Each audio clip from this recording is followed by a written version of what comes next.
Hey everyone, welcome to episode 6 of the Tipsy Toe Drag Podcast. This is your host for tonight, Clayton, with my co-hosts Trent, or TK, and Cam. It's been a while since we've last been here, but how have you guys been doing?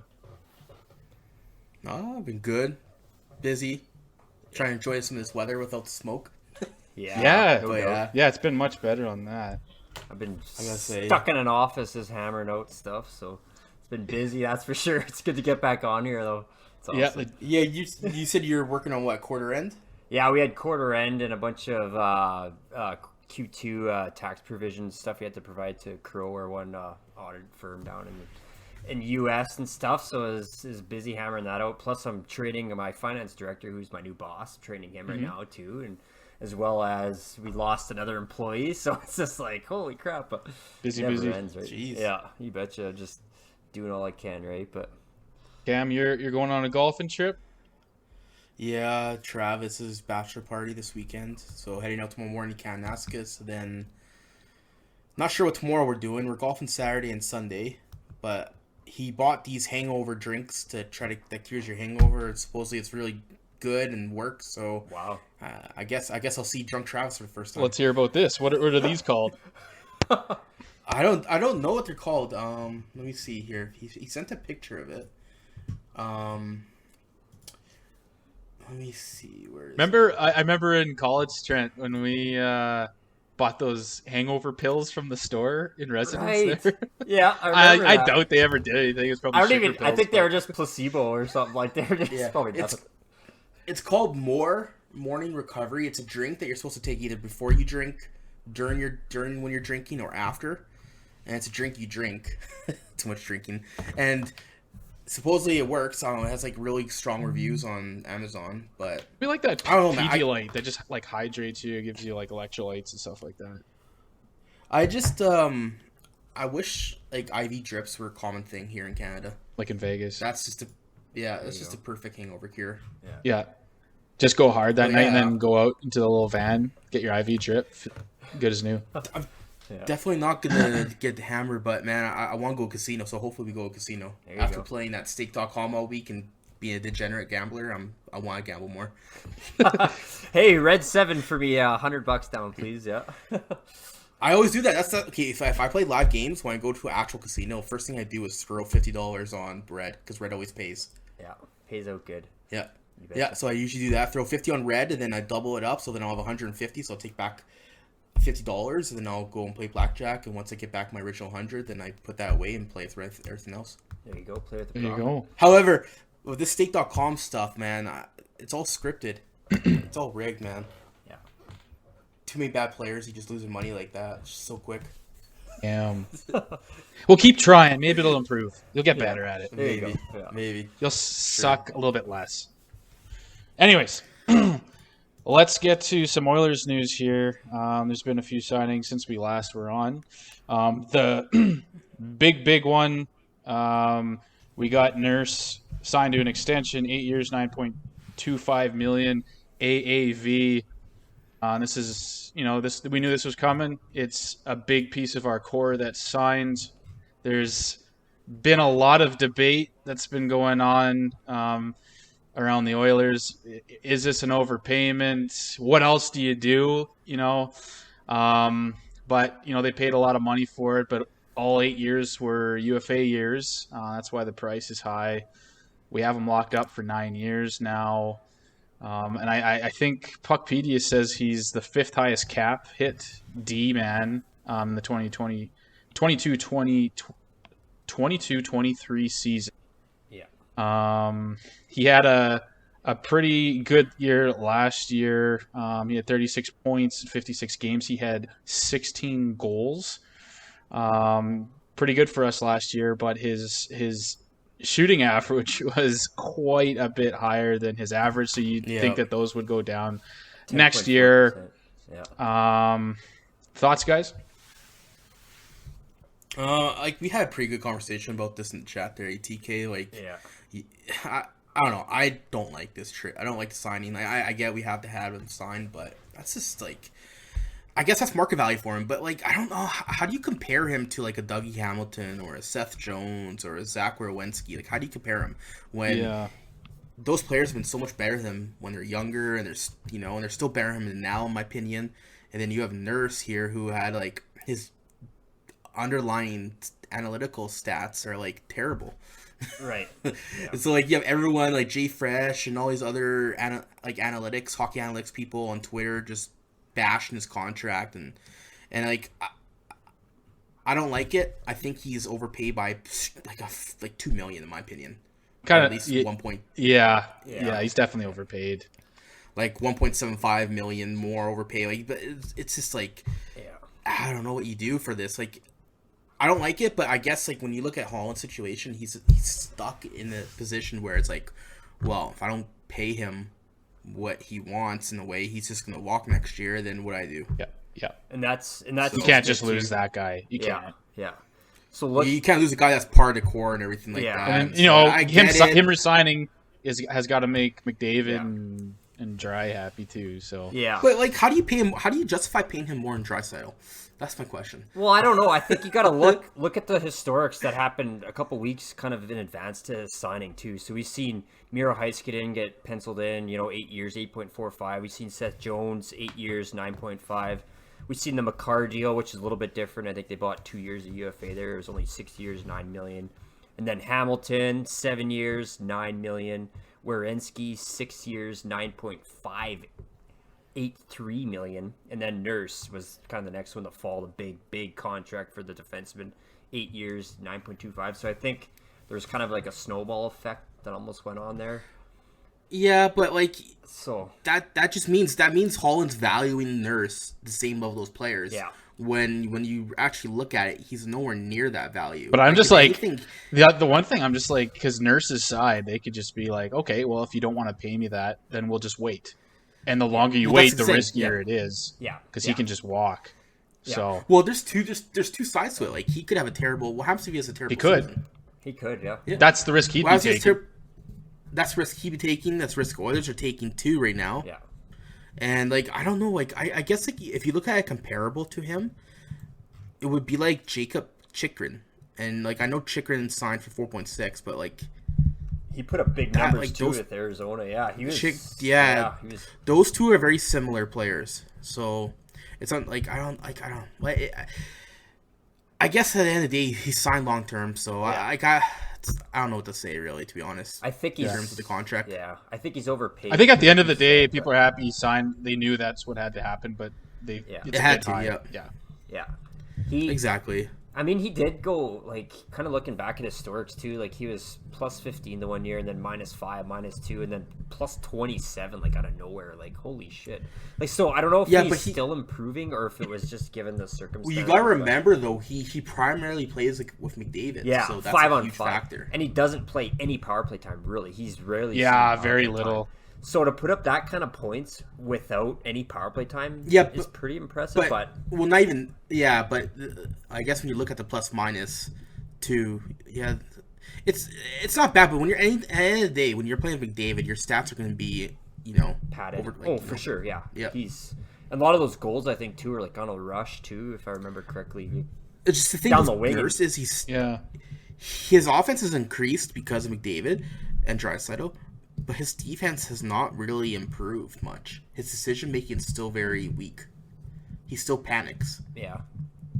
That's like he doesn't. If he had like the defensive ability such as Clefbaum inside him with that offensive, skating and everything, he'd be way better. Yeah. That's why I liked Clefbaum, because Clefbaum like he wasn't aggressive like Nurse, but he had like high end hockey IQ and he was great defensively. Yeah. Oh yeah, he was. Yeah, shut down. Plus, he played that top power play unit too, quarterback type role. But I hope Nurse just keeps improving. But like he was kind of a workhorse too. Like he played like over 25 minutes on average per game. Like in the playoffs there. Like look at how much he played the one freaking game. Like that's crazy to ask it. And he knock on wood. They're leaning on him. I'll give it to him. Like.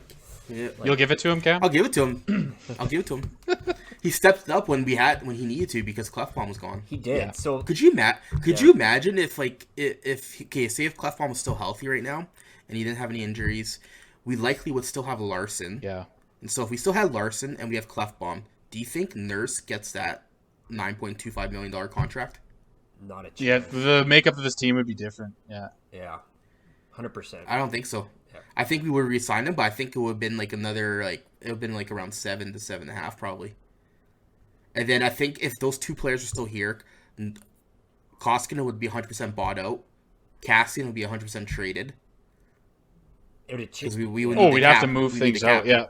Yep. But like I said, like the team would be different because we'd have to trade these people out or. Well, we would have such a better decor if Clefbaum was healthy, and Nurse is still and Larson was still here. Like we would have Clefbaum, Nurse, top 2 lefty, and then we would have Larson, Bear as a top 2 right D with Bouchard playing that second line PP minutes. Mm-hmm. Yeah. Oh yeah. I think the makeup of our team would be so much better if Clefbaum was healthy. Yeah. That's just unfortunate that happened. We got screwed. That's bad luck. Yeah.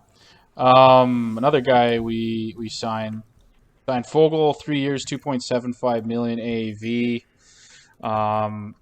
He's a big guy that we can bring in. Probably plays third line left wing. What do you guys think of this dude? Yeah, we had to sign him there eventually, so it was just a matter of time. I don't mind the contract. I think it's pretty good value for what you're getting there. 3 years, 2.75. I think I can manage with that. I mean, I think he's going to provide that good depth that we finally need. Depth scoring, pretty bigger body on the left wing there, third line, like you said. I think he'll put up a few more numbers than what we've historically had on that third line.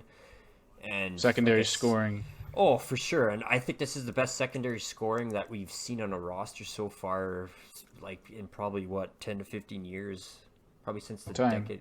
It's been a long time since we've seen this, but I hope it actually pans out and doesn't just show on paper and doesn't materialize anything on ice. Yeah, like a Cahoon or something that comes in. Exactly. You thought he would come in and put up a bunch of points and really fit in, but it didn't work out. But I just don't have a feeling that that's going to. Well, I think with Cahoon, they brought him in because they thought he could be that second top 6 scoring winger. Yeah, mesh with Draisaitl. And then they thought like he would mesh well with Yamamoto as well. And Yamamoto regressed, and I think it's a fair contract for what he did. I hope he continues to improve upon playing with Jordan Stahl and all that the last couple years. So curious to see what he could do in Edmonton playing. Like, who's going to be a center? Like, I guess that's going to be a mix between Ryan McLeod and Derek Ryan. Yeah. So I'm kind of curious how that line go. I think Cassian's going to be slated for that third line right wing, but I kind of want to see, like, to be honest, like, I want to see, like, what's his name? The new guy we signed. No, Perlini. I want to kind of. I want to see him push.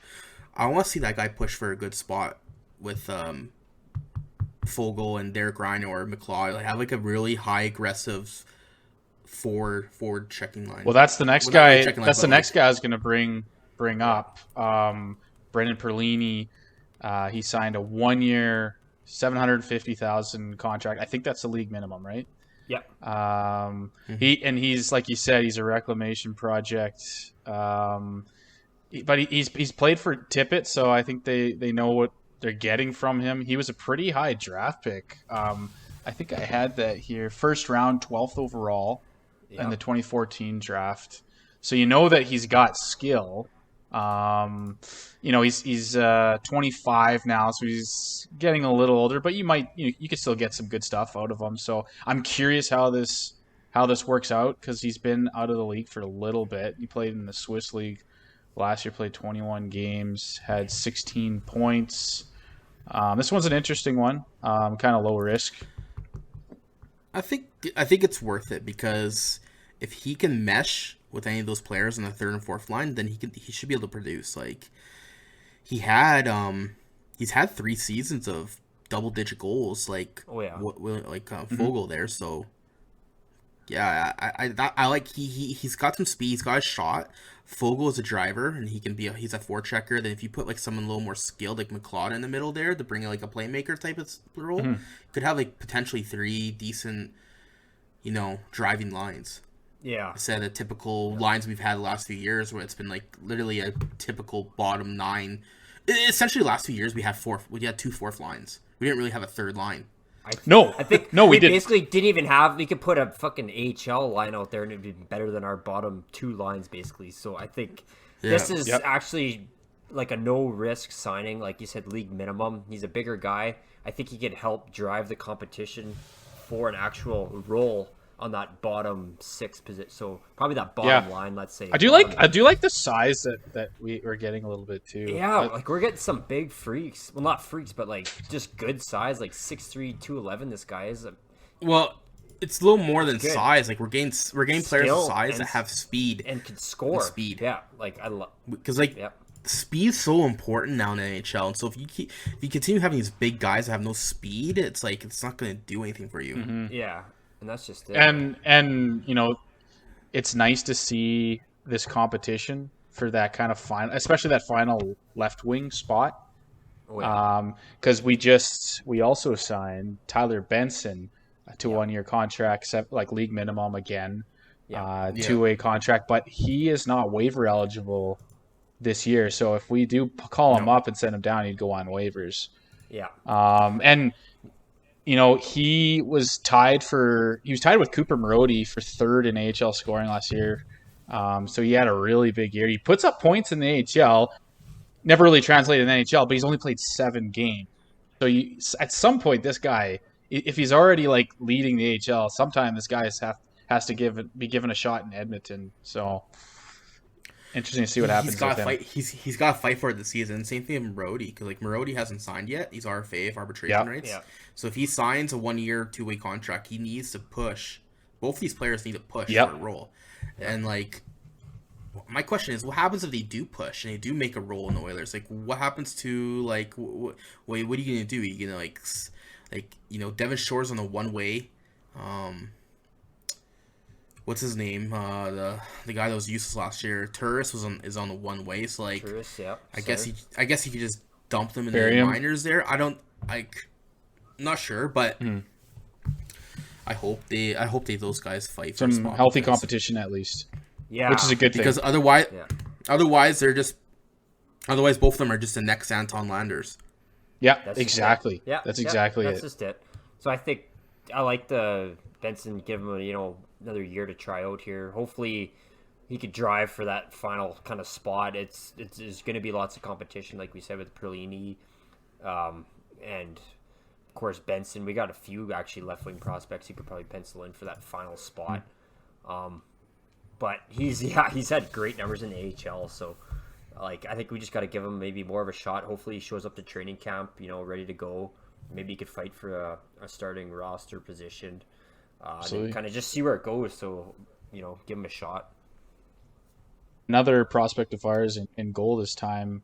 So Edmonton signed Skinner to a 2-year, 2-way deal for $750K. What do you guys think about this guy? Same kind of thing. I think we should give him. I think he only played 1 game last season. I think it was against Ottawa, and I think we won like 6-5. Like it was a freaking shootout game, like just back and forth scoring at will. But he did get a win, I think, in his only appearance last season. I think if we gave him a little bit more games, maybe here and there, depending on how we kind of start the season out, I think could probably help his career. He's only 22 still, so he's fairly young. Yeah, pretty young. So it just depends kind of what Holland's plan is for our 3 goalie prospects. Like we got Konovalov there and Rodrigue kind of as well. Skinner, I think, is the one that's probably going to be ready before the former 2. No. It's been clear per Tyler Wright and a bunch of other Oilers higher ups that Konovalov is the guy that they feel will be the next starter in Edmonton. I guess he is 23 too, so he's got a year up on Skinner. Well, it's not even about the age. It's about the competition he's played against. Yeah. Go look, like Konovalov's played against in the KHL for the last 3 years. Yeah. As a number 1 goalie. Yeah. He's played against men. He's done well. The only thing is he's small like UC Saros. Oh, yeah. So I'm not sure what's going to happen there, but we'll see how many. 1, 2.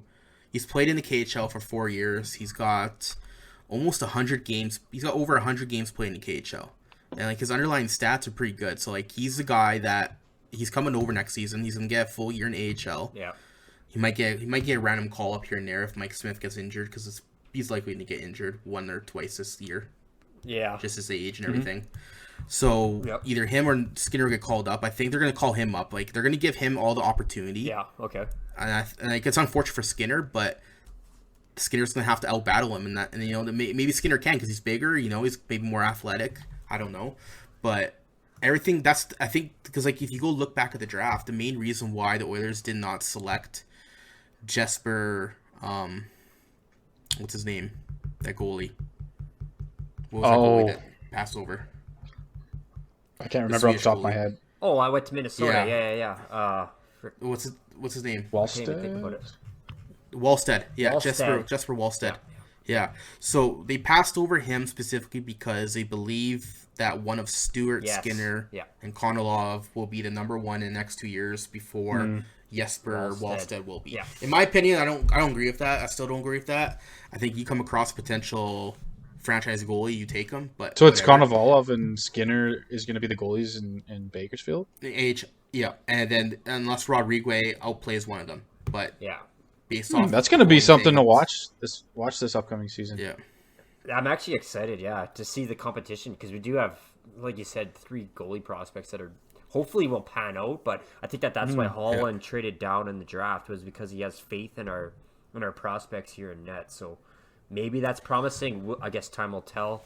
Tough to say.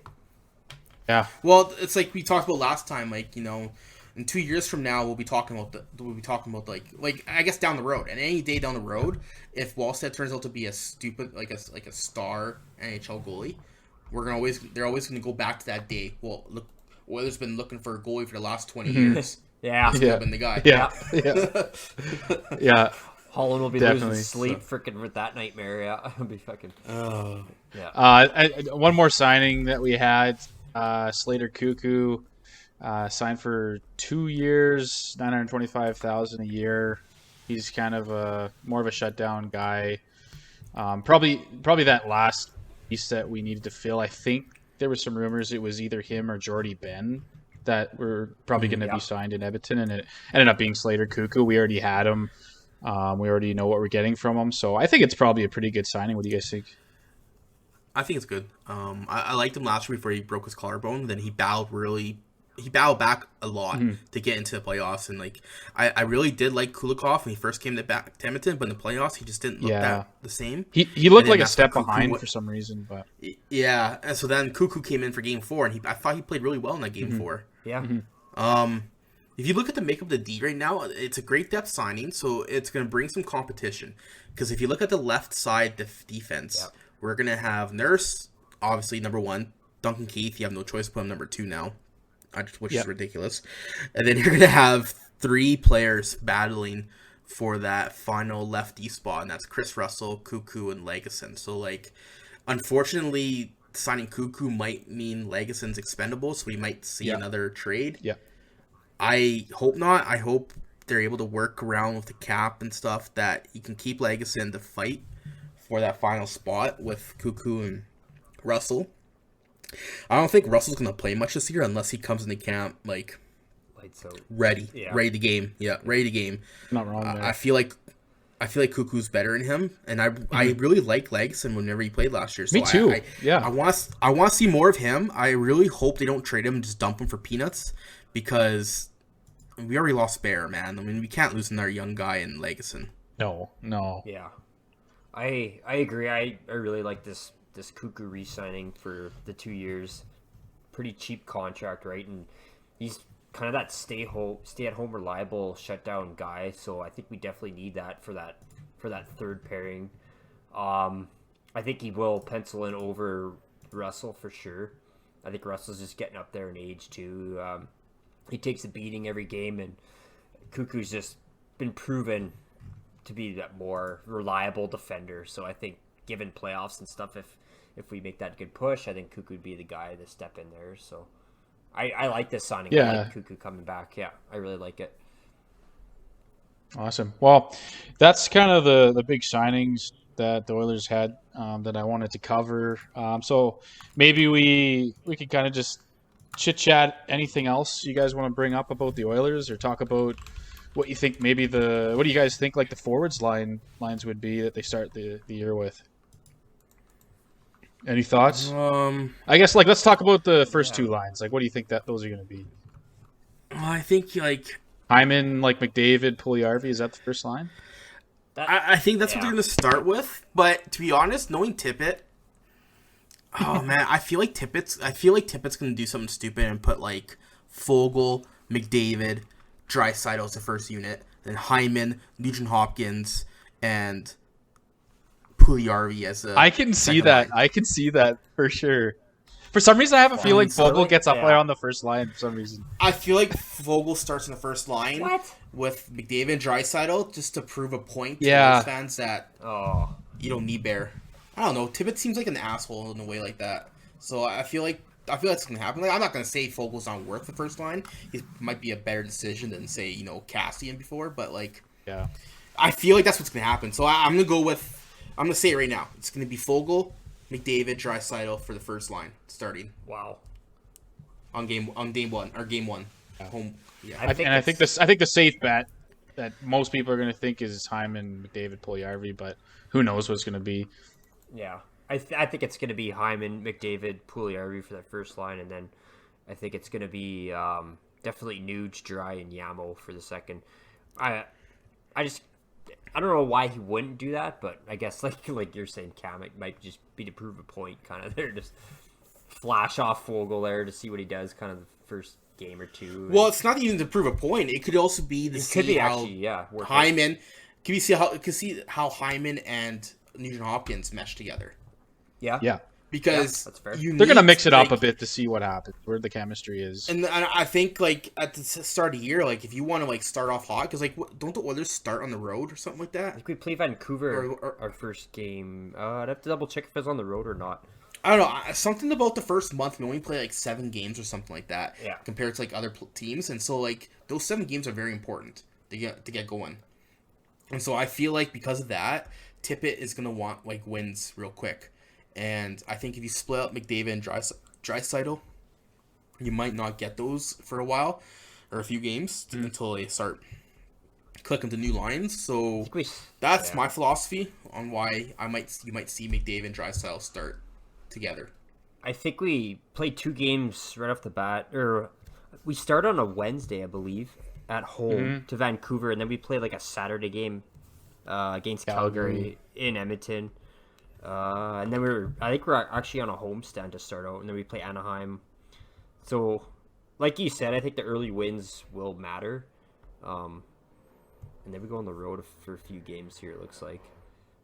And then we do have some lengthy breaks, kind of. So the schedule is kind of weird, but I guess it's very weird. So, like, I remember listening to a few other like podcasts and Oilers and just talking about how like October is a very important month to win games.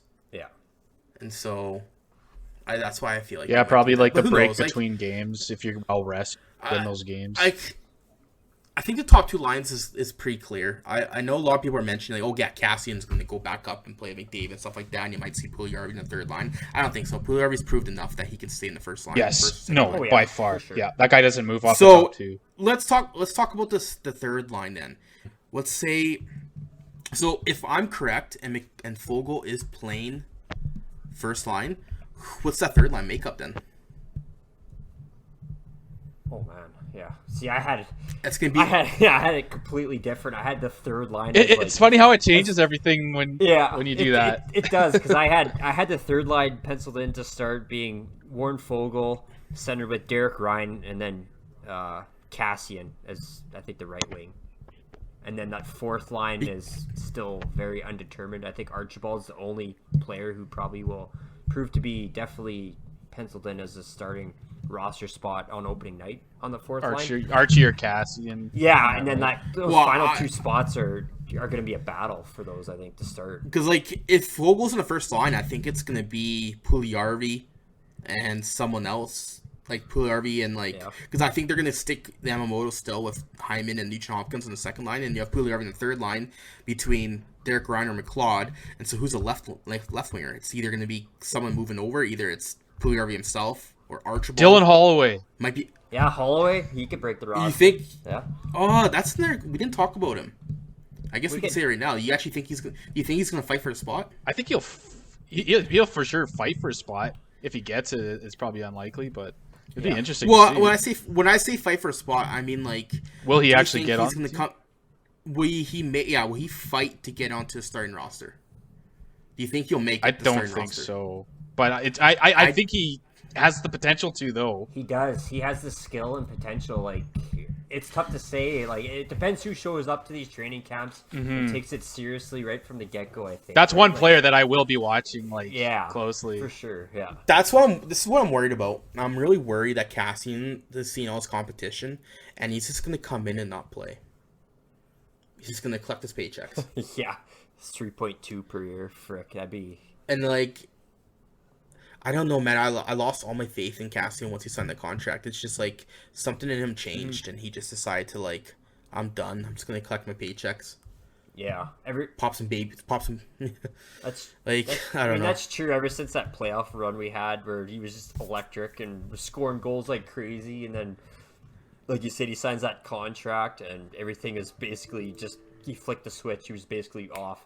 Kind of lost his big drive. He lost his crazy mentality where he's hitting people left, right, and center, and just Energy guy. Creating He played with energy. so much passion and big big hits and the occasional fight and trash talking and stuff. And he Yeah. was very quiet this year. He lost that mojo. Just didn't play with emotion. yeah. And that's I agree. that's when he plays good. He's one of those guys, right? Feeds Yeah. off that emotion, and he just didn't have it this year. So, Didn't have it for a while. I agree. but do you think Cooper So- Marody penciled in over Cassian, or who do you think on that right wing would? I think what happens, I don't know if you guys agree with this or not, but I feel like Holland has to make a smart decision come training camp, and it has to be early. If he needs to talk to his coaches, needs to talk to looking around and see what Cassian's doing. If Cassian does not look engaged or does not look like the type of player that can be a really good performer for us Try this to move. season, then you have to make that call and trade him for whatever you can get in return. Yeah. As long as you can move that full cap hit. I agree.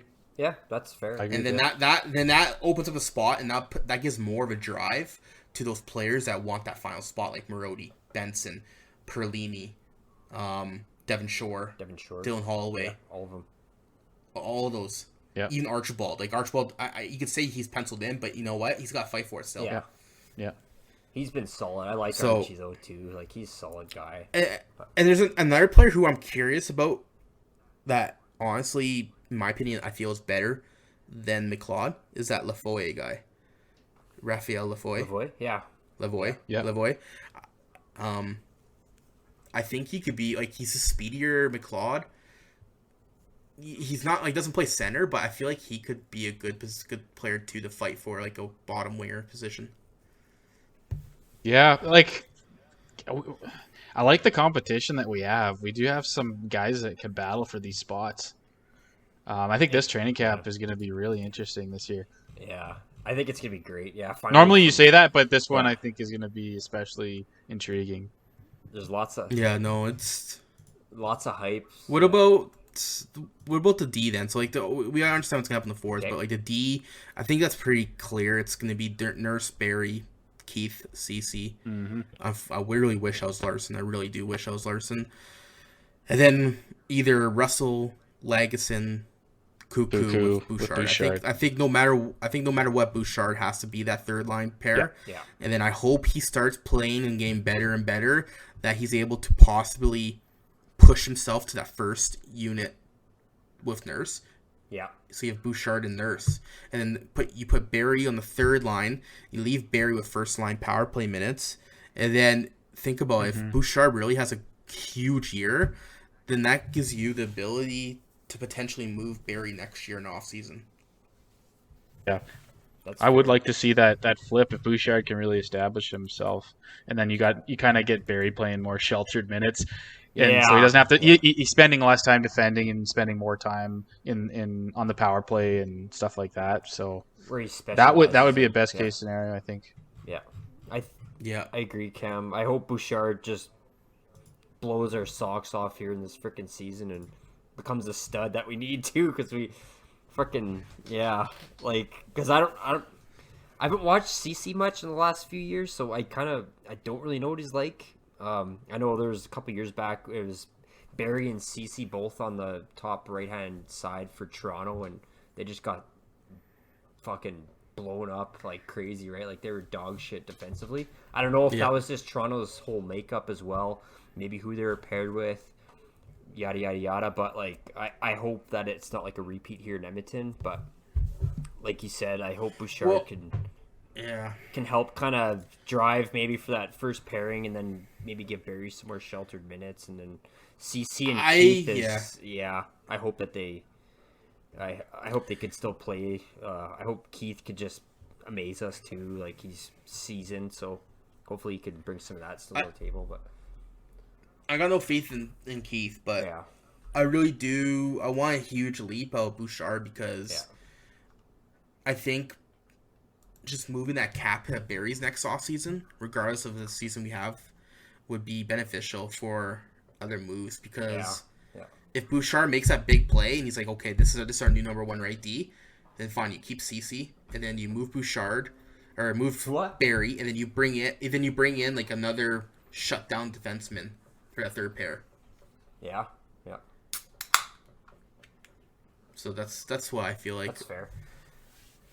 Because, I guess we'll see. Like, because I think Barry's brought in this season probably just to mentor Bouchard, probably for that power play role, for that top unit role. And then, like you said, once Bouchard can kind of blossom into that, then there's probably really no need for Barry anymore. So, like you said, he could be a good trade piece. Probably bump his numbers up this year. Last year he had a great season, 48 points regular season. So hopefully he can kind of, mimic that this year. Maybe his trade value goes up, and then, maybe Holland's swinging deals left, right, and center. But the phones. But I guess this really falls on the goalies then. So Smith. Who's the starter? Smith and Koskinen. I think Smith has to start game one. We'll see when he comes in, but if he, what he did last year, of course he's gonna start for the team. I hope his health holds up and that he can play he was really good last year, so I hope that he can continue to do that, because we're gonna need him to. Because after the last few starts that Koskinen had last season, I just have zero confidence in that guy. He looked shattered at the end of the year. I felt bad for him. Oh my god, four goals on 4 shots, like, against Vancouver. And he's a guy that shows zero emotion. He broke his stick and stormed off. That's true. And I remember the announcer saying, this is likely his last game as an Oiler, and now he's back. Yeah. I felt bad for him too. I hope he's working on his glove hand. Yeah. Just everyone knows it. Everyone knows it. That's the first thing they tell teams. Before they play. Glove side. That's his weak point. Hopefully he's playing some baseball in the off season or something, but I don't know. Would you guys I'm kind of curious, because we all have different opinions, and I know, like, Trent, you're so excited. You love all the moves Oilers make. No, it's you're just, I'm very optimistic, I guess, but every single time there's a trade or signing, Oilers sign Cuckoo, Oilers sign Benson. Woo! Yeah, let's fucking do it. Glass. So, he's a glass half full type guy. Always, yeah. Yeah. So when it comes to the season, where do you see the Oilers finishing? That's a good question. Yeah. So I think like squeezing into the playoffs, maybe. So we're looking at, because we're back in the Pacific Division, so we're looking 30 it's gonna be 32 tougher. teams, 4 divisions, back to the basically regular structure, right? So it's not even updated on the site yet, is it? You look at that Pacific Division, man, like, it's freaking weak, I think. But So Vegas, I think we're gonna be competing with Vegas. It's hard to say what Seattle's gonna do. I think Vancouver improved in the offseason. Calgary, I don't know if I can say they improved. And then you got all those like California teams, right? Like you got Anaheim. What is it? LA. Like they're just out of it. San Jose. Those guys, they're at the complete bottom. Dog shit. So I think Edmonton. I think they got a good shot at getting second in the Pacific Division behind Vegas. I think Vegas is still going to take that top role. It'd be nice to see us battle, but I just can't see Vegas not doing well. I'm kind of with Clayton. I think they're going to fight.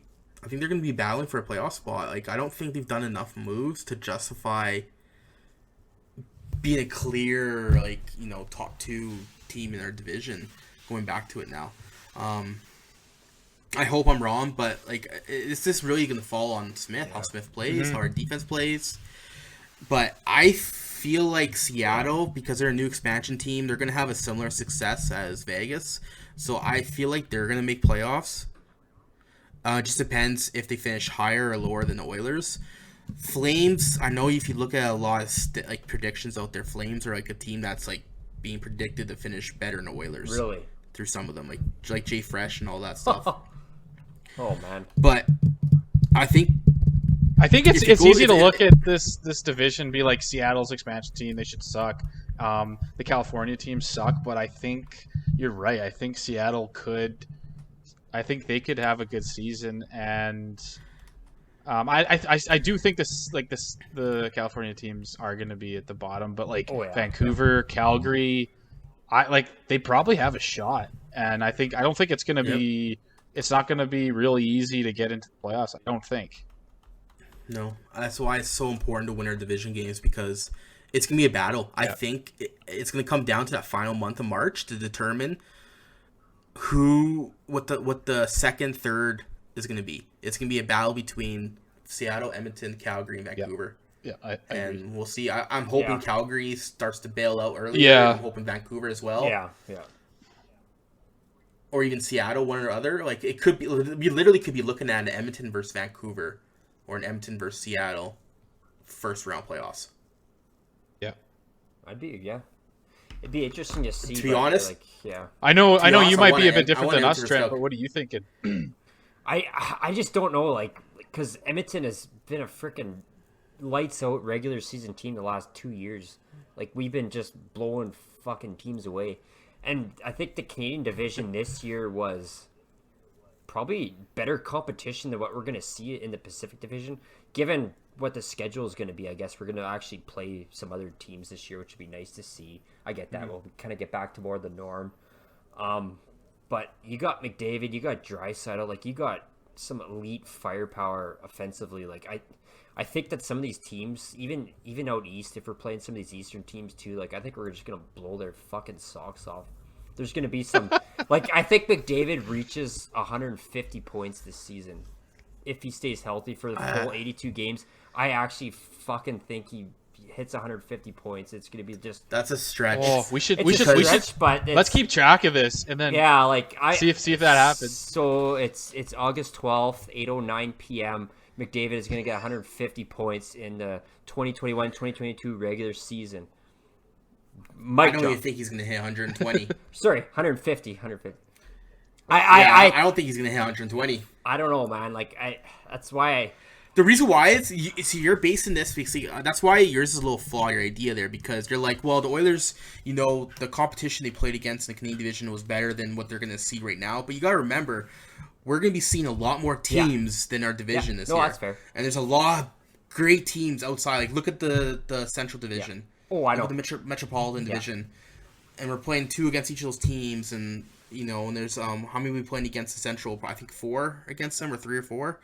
That's what I'm I think because we're playing against so much better teams now. It's gonna be normal season that I think it's gonna be really tough for the Oilers to just do as well as they did. They're not gonna they're not playing Ottawa 7 times. They're not playing Vancouver or Winnipeg 7 or 8 times, and they're gonna get 6 or 7 wins out with them, or full streak. That's why it's gonna be tough for the Oilers. McDavid wise, I just think because of what he performed this last season, that and what Winnipeg did in the playoffs, we're going to see a lot more players, regardless of the calls, playing more aggressive and in the face of McDavid, that it's going to cause him not to get as many points as you're thinking, in my opinion. Because so and the league doesn't want to call stuff too. So yeah. No, league. Honestly, this is a joke. Like NHL is a joke compared to NBA. NBA will call the fouls and stuff on their stars because they want to protect them and ensure that the quality of the game is being at the highest. Like, you want to sell tickets, you want to sell fans, you want to bring in new fans. Yeah. Showcase your stars. NHL, like, no. Yeah. I'm sorry. Logan Stanley's our star. The fastest, most dynamic player basically to ever play the game, and he like barely draws any penalties. It's ridiculous. Yeah. Yeah. It's like, Logan Stanley can shove his fist right up McDavid's ass, and you know what? We're not going to call a penalty. Wow. Yeah, that's a good take. I agree with the reffing and stuff, but like, to your point too, like, everybody's like, oh, Oilers blew out Ottawa, it's easy 8 wins or whatever, blah blah blah. Ottawa was still 500 like against every other team or better. So like, it's kind of, but so this season is going to be a good test for this Oilers organization to see how they actually fucking are against. Yeah, because there's lots of unknowns because it's been a weird 2 seasons. Oh, there's so many unknowns. It's so, like, if you're a gambling guy and trying to predict the standing, like, it's just out to lunch. There's so many unpredictable elements in this season coming up.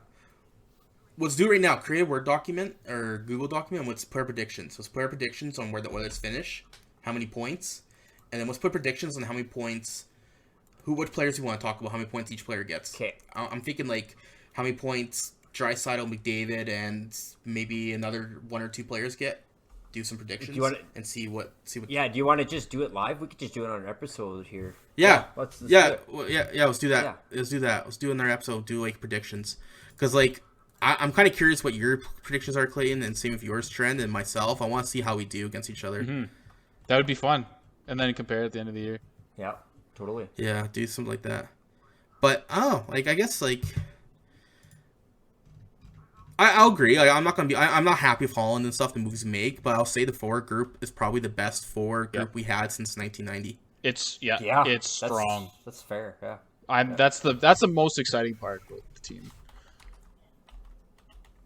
I guess we could probably move on just to some more general NHL stuff that's been going on in the league. And I've said this before, but Cam's just crazy about this Eichel kid. He's my curly headed fuck. Yeah. With a broken neck. Yeah. Needs fucking surgery. Poor guy. So I think Trent, you were saying you heard a few rumors about this guy. Like on just Twitter, like recently, there was a few tweets thrown out and a lot of rumblings like around Montreal being interested in him. So there's a few rumors out there that it's believed that, Eichel will head to Montreal for, a couple picks.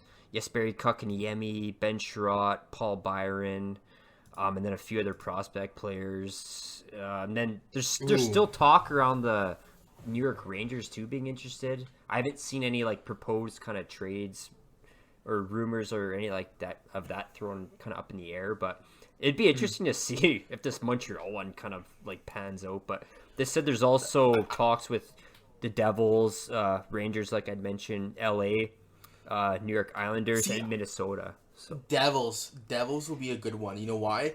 Because they have the room to move Heischer. Yeah, because they have Jack Hughes, like, so they could move Heischer. And they're just above the league minimum. Oh, I guess they got 12 mil cap space. Yeah, no, I don't like. I think like, oh man, like, I feel bad for Eichel. Like, you read all these reports and stuff about him, how he really wants a surgery, that he's getting all these different, third party high end doctors to do assessments, be like, the surgery makes sense for him. It's going to relieve the pain. It's going to make him, like, move his neck better and all this stuff. And, and the Buffalo doesn't want to do it because they're surgery. Yeah, they think it's a little risky. And I think there never has been like a pro athlete that has gotten it. So there's no like proven history that it can get him back to game shape, I guess, long term. Yeah. So I hope he does get traded. Buffalo, I think, like, you know, at the end of the day, Buffalo ain't gonna get market value for Eichel, no matter what. No. And so, and you know, if you try to keep Eichel for the season, that's gonna put such a huge strain on that relationship. Like, what happens there? I don't know. Like, that'd be insane. Yeah. Actually, you know what? Yeah. I really want, like, to be honest, like, I really want Eichel to just be like, fuck you, Sabres. Fuck you, Pegula. I'm getting the surgery regardless. I want him to get that surgery to see what happens with that contract. I want to see if it gets Sabres be like, voided or okay, well, something. we're gonna, yeah. I wonder what happens there, and like, yeah, I'm kind of curious. Like, would you like? I don't know. That deal with Montreal doesn't look that great. So, like, say if that deal went through, how do you feel as a Buffalo Sabres fan to get Kotkaniemi, who might not never produce 40 points? Sure. Paul Byron, who Sherrod, like, you're getting some bottom. Yeah, so unless those are like you're getting a first rounder. So the picks were a first rounder, 2022, and a 2022 third rounder, and then a couple of prospects. I think it was Yessi. I can't really pronounce the name. I think it's Lionel and Riley Kidney. I haven't really heard of the players at all, but so is this an official offer? No, this was just like, is that an official offer? Like a rumor is believed that this was what was offered from Montreal. Okay. So Twitter, I don't know. Take it with a grain of salt. I don't know if it's tough because if it's true or not, it's very, very public that he wants out of Buffalo, so that's already low value, and then he's got a serious injury and an uncertainty around how to fix it. Yeah. It's just that's a really hard trade to get the value that you want. But you can't just let him sit there too. So that's such a weird situation, but I can see how it's complicated for both sides. It's not like he's gonna play, I don't think, again in Buffalo. Like, it sounds like he definitely wants out. But like, if he doesn't play, doesn't that void his contract? So like, he basically would. I don't know what happens. How long can he postpone getting the surgery? You know. Well, see, before that's an issue. Before you void your contract or something. Yeah. This is like it's kind of crazy to see two teams on a different end of the spectrum deal with this situation. You have Tarasenko and the Blues, Eichel and the Sabres. Like, I kind of want to Google right now and see, like, can Eichel, like, how to void a contract or NHL contracts being voided? Well, so was it Buffalo's stance that he basically can play right now or not, as is? They believe that they want him to take a different surgery. And so what I was reading is that the doctors that are pushing for Eichel to get this replacement disc surgery are saying that let him do it. If it doesn't work out, you can always go and do the surgery that the Sabres doctors are proposing. Is that the fusion surgery, the disc fusion? Yeah. Right. So I think he wanted the disc replacement surgery. I think Buffalo wanted the fusion. Yeah, and so, like, the doctors that who are for Eichel, who want him to do the replacement disc, saying that you can do replacement disc, and then if it doesn't work out, you can go do the fusion disc surgery. Mm-hmm. Okay. Yeah. And so, like, that's a fallback, and, like, Sabres like, no, we don't want to risk anything like that. And so, I don't know how it works, to be honest. I never looked this up. That's so if they want him to get this one surgery, but he doesn't want to get it, like, how? Yeah, like, we want to look up how long can he not get that surgery before it, like, voids his contract, right? Yeah. That's a lengthy contract too, but it's an interesting kind of bunch of events too. Yeah, like the high caliber elite player that Eichel is, like, holy crap, right? Like, in his prime. So, like, it won't be voided if he refuses to play. He just gets suspended, and the contract doesn't count towards the cap. Really? Wow. That's not even It's not great, but yeah. So if Eichel gets suspended, he doesn't get paid. Oh, I see. Okay, yeah. So, but if Eichel just like, you know what, fuck you, I'm getting a surgery regardless, that might be enough to void the contract. I bet it does. And if he voids the contract, then obviously the NHL is going to step in and be like, well, we're going to have to suspend you for the year or something. Oh, man. Man, this is just crazy. Because Eichel, like, no player should be able to be like, I'm going to void my contract and go sign with a new team. Like, that should not be allowed. So, like, I can see the NHL suspending him. Kovalchuk? Like, that'll be a huge thing. I guess he retired, right? He retired. Yeah, he retired. So, I don't know what's gonna happen. I guess like there's two things, like either or three things. Buffalo trades him. Yep. Eichel stays in Buffalo, or Eichel does the big FU and does this replacement surgery and gets contract voided. Yeah, because it sounds like rehab. Like I'm just reading some more tweets here and stuff. Like if he even does go, like if he listens to Buffalo Sabres organization and goes through rehab or something, he will never be back to 100% normal. So basically, surgery is like the only way. So it seems like the Sabres are just playing complete hardball with him. Like, isn't it crazy how one freak little hit just fucked his neck up? Like what was the hit? I don't even remember. Some guy hit him and it just tweaked his neck. Yeah. Isn't that crazy? It was beginning of the season. Just one little hit just does that to you. Softy, I guess, but he just kind of screws me over with my fantasy team because like I don't know what to do with Eichel. Do I keep him? Drop him. Do I protect him? Like that's why I'm not sure if I want to protect him because like I don't want to like keep him and then have him on suspended list for a year. Because I have a good team. Like if you look at my fantasy team, like so my decision comes down to, do I keep Barzal over Eichel or do I keep Eichel over Barzal? That's what it's coming down to. And like I don't know. That's where I've been thinking lately. I'm like, well, shit. Yikes. I'm like, I almost want to go to Chris. Hey, Chris, buddy, here's he's Eichel. got like 10 keepers, but apparently he's trying to sell them all off right now. So I don't know. Like, oh, he's after me pretty good. Yeah, he's been after me too. So I have McDavid and Draisaitl on my fantasy roster. Probably some of the best keepers. And Chris is still messaging me, oh, you don't got good keepers, blah, blah, blah. You got to trade. Oh, yeah. I'll trade you some guys here if you want some good keepers, blah, blah, blah. Like, yeah, okay, Chris. Thanks for coming out.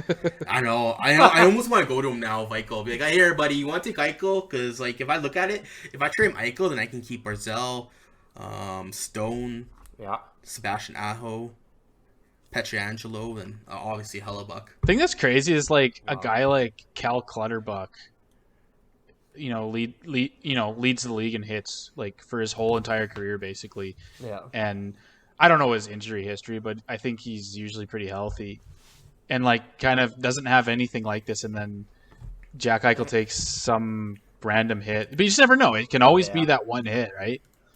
Hopefully that never happens to McDavid. Yeah, knock on wood. Well, it kind of did already. I guess so. Like twice. Yeah. Well, the collarbone and then leg. He had was just. and his Let's leg. Let's hope it doesn't happen again. Yeah. Yeah. At least it wasn't his neck.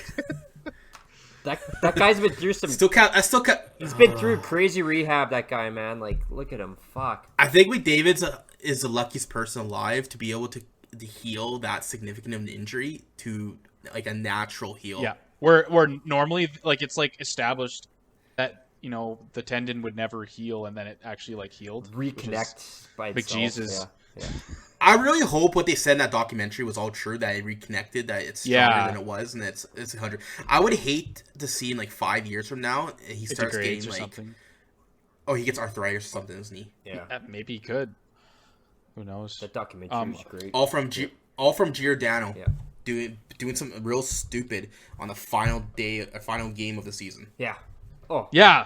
Like a meaningless game, and he pushed. Yeah. He tried to cut in. Neither team was making playoffs, and he had to go and dive at him. Like, come on, man! Like, didn't even need to play that game really. I hope going for points. No, like maybe they didn't need to play. Oh no, they play. So the whole point of that game was to try to get Draisaitl to win the Rocket Richard, and they managed to tie him with Ovi. But so you managed to get him 50. Imagine getting 50. He just need one more goal to tie Ovi. Because he didn't win that. Tie Ovi to win Rocket Richard. But he did get his 50. And then right. If McDavid never got injured, I bet you Draisaitl would have gotten 51. Yeah, probably. Yeah, that's fair because it was like the first or second period. I wonder if Draisaitl's ever forgave him for that. Jeez. Yeah, like that's his probably bro. Going up to Connor, like Connor, man, like you just like how could you? It's selfish. Be so selfish and get injured. Yeah. You fucked me over my Rocket Richard. Now I can't like now I go back to Germany and you're like, oh, it's just fucking Draisaitl. Yeah. Well, speaking of superstars, though, Kaprizov. So it looks like he's putting pressure on Minnesota. I'm just going to read Frank Saravalli's tweet that kind of announced this, but he said, hearing Kaprizov has a tentative agreement in place with CSKA Moscow on a 1-year, 8-figure deal to begin on September 1st should a new contract not materialize with the Minnesota Wild. However, the Wild appear ready and willing to talk a medium-term length deal. Initial hang-up was Minnesota was only interested in a 7 or 8 year deal for the Calder Trophy winner. That's not the case. Bunch of options in term, but the Kaprizov camp contends there has been no offer made since April. Yeah. So this is a weird situation. Yeah, they're really negotiating here, putting the pressure on him. Yeah. He had a wicked year, man. Like an exciting player, dynamic player. It's crazy. He had 1 season though, and he's demanding quite a bit of money. That's a lot of money for Minnesota to pay. I wonder what happens. Do you think it's a negotiating tactic for his agent to come out and be like, "Yep, we have an 8-figure deal on the table for 1 year with CKS Moscow or whatever." Like, do you think that's a marketing tactic, or do you actually think they threw $10 million at him? Could have been. I don't higher. know. Like 11. Maybe they have connections and they just, give us a contract if we just to help us in this negotiation. You might be right.